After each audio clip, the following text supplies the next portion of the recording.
Tristan, Mathieu, bonjour. On vous propose de faire ensemble un petit point sur ce qui s'est passé ce week-end, un petit point de l'actualité sportive. On va commencer par la Ligue 1 de foot. Vous avez regardé l'Olympico hier soir Lyon-Marseille. Oui. Ouais. Alors qu'est-ce que vous avez pensé de ce match? Victoire logique des Lyonnais? Oui, victoire logique des Lyonnais. Ils ont mis beaucoup de rythme. Je trouve que c'était un bon match. Ça fait longtemps que j'avais pas regardé un match sur Canal+ le dimanche soir, comme le sait Tristan.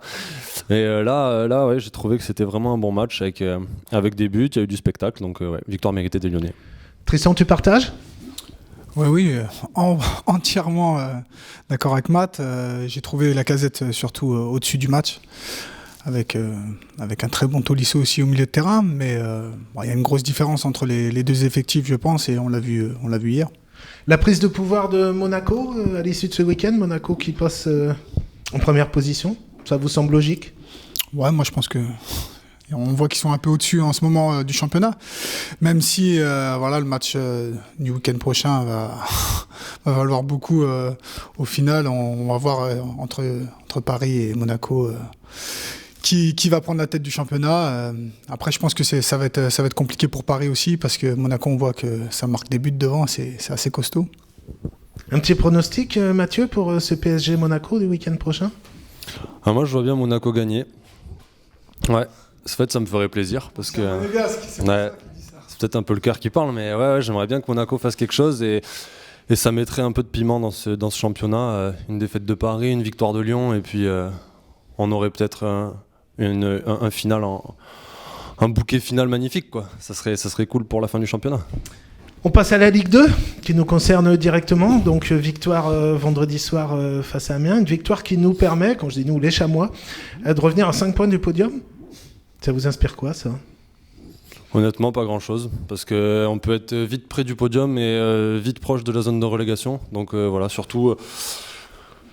se servir de cette victoire, c'est bien. On a pris 3 points, continuer à avancer et surtout pas trop faire de calculs mathématiques, se dire on est proche de telle ou telle zone. C'est bien de regarder devant, pas trop derrière, mais je pense qu'il faut quand même rester les pieds sur terre et pas s'enflammer. Autre fait marquant de cette journée de Ligue 2, de ce week-end de Ligue 2, qu'est-ce qui vous a marqué plus particulièrement? La victoire de Nîmes à Lens. Quand même mené 3-0 à Bollaert, fallait le faire. Et on a vu en plus, malgré leur effectif qui était amoindri sur ce match-là, on a vu une très belle équipe de Nîmes. Voilà, on voit que ça gagne quand même des matchs, c'est costaud. Et on sait que Nîmes c'est costaud à domicile, mais là ils l'ont prouvé à l'extérieur. Donc moi c'est ce que j'ai retenu. Et aussi ce que j'expliquais à Matt tout à l'heure, je faisais pas trop attention au classement. Mais là j'y ai fait un peu plus attention ce week-end et j'ai vu que Le Havre... était très mal classé. Je suis assez surpris parce que au vu de leur effectif, qu'ils soient à cette position-là, à peu près 14e je crois, c'est un des bels effectifs de Ligue 2 et on voit que c'est difficile pour tout le monde, donc c'est compliqué, tous les matchs sont compliqués et on voit bien que le Havre c'est dur pour eux aussi. On va faire un petit tour à l'étranger, en Angleterre. Vous suivez un petit peu le championnat anglais aussi? Oui, bien sûr. Chelsea qui semble s'envoler vers le titre cette saison? Oui, je pense qu'avec Conte, ils ont fait le choix du bon coach. C'est très costaud avec leur système en 3-4-3 là. Mais bon, le championnat est encore long. Arsenal, malgré tout, a gagné à la dernière minute. Donc ils sont toujours là. On va voir. C'est assez serré. Après Manchester qui on va dire, qui n'est pas au rendez-vous. J'adore Manchester. Je suis un peu déçu qu'ils soient pas au rendez-vous, mais voilà, je pense qu'il leur faut une bonne année pour se mettre en place en tout cas. Tu parlais d'Arsenal, Tristan.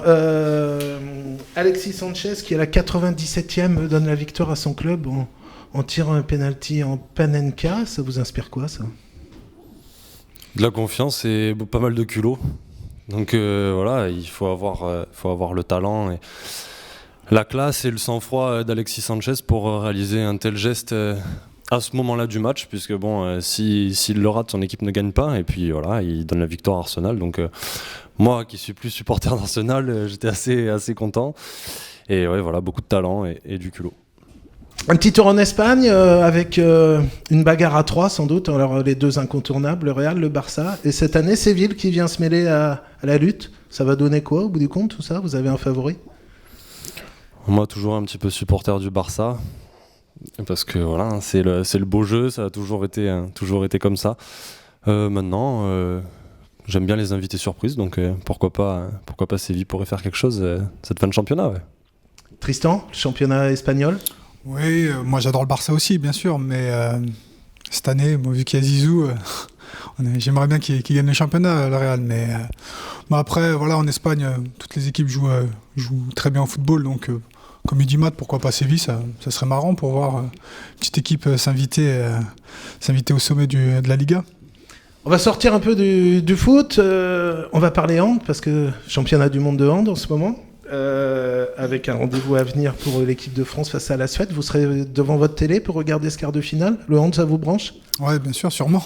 Heureusement. En plus, en France, quand même, on est content de ce qu'ils font. Et surtout, on a vu le dernier match qu'ils avaient un petit peu de pression malgré tout au tout début de match. Et après, ils ont survolé le match. Et maintenant, contre la Suède, on va voir ce que ça va donner.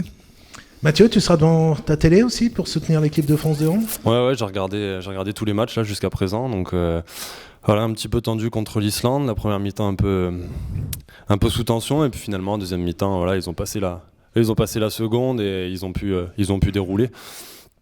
Voilà, ça va pas être facile, je pense, contre la Suède, puisque ils ont joué contre la Biélorussie qui était un petit peu en dessous du niveau, je pense. Ils leur ont quand même mis 40 buts, donc. T'as regardé le match, hein? Ouais, j'ai regardé. Ouais, j'ai regardé aussi la Biélorussie. Ouais. Je regarde un peu le prochain adversaire, quoi. Ouais, très bien. Mais ouais, voilà, donc la Suède a déroulé. Maintenant, est-ce que ce match leur a pas fait aussi un petit peu de mal? Le fait de tomber contre un adversaire avec peu de difficultés à s'imposer, peut-être que les Français seront un peu plus près. À voir. Pour terminer ce tour de l'actualité sportive du week-end, un petit mot peut-être sur l'Open d'Australie de tennis. Vous suivez aussi le tennis? Moi, un peu moins, je regarde un petit peu, hein. J'ai regardé dans la presse, quoi, mais moins à la télé. Tristan? Alors, l'Open d'Australie, qui va gagner? Un petit Français? Non. Enfin, non, jamais. Les Français, ils ont un mental... Romain saurait vous le dire. Non, ça sera... J'espère que ce sera le King, Federer, qui va gagner. Je suis un grand fan de Federer, voilà. Sachant que Murray s'est fait sortir, Djokovic aussi. Il a un boulevard normalement devant lui, même s'il revient de blessure. Mais voilà, j'espère fortement qu'il va pouvoir gagner son 18e Grand Chelem. Et voilà, c'est vraiment la star. Et je pense que dans quelques temps, on en reparlera encore.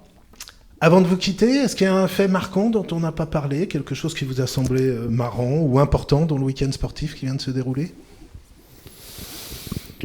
Alors là, non, difficile de le dire, non, je vois pas. Pourtant, j'ai regardé ce week-end.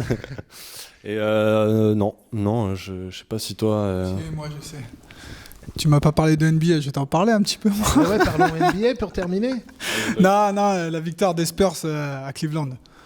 Voilà, deux grosses équipes et tout le monde parle de Cleveland, de Golden State, mais là on a vu que les Spurs, malgré tout, ils étaient là, sans Tony Parker.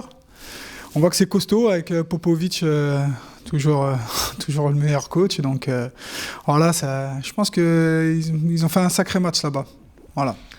Messieurs, merci beaucoup d'avoir fait le jeu. À bientôt. Bonne semaine à vous. Bonne semaine à vous aussi. Merci, au revoir. Au revoir.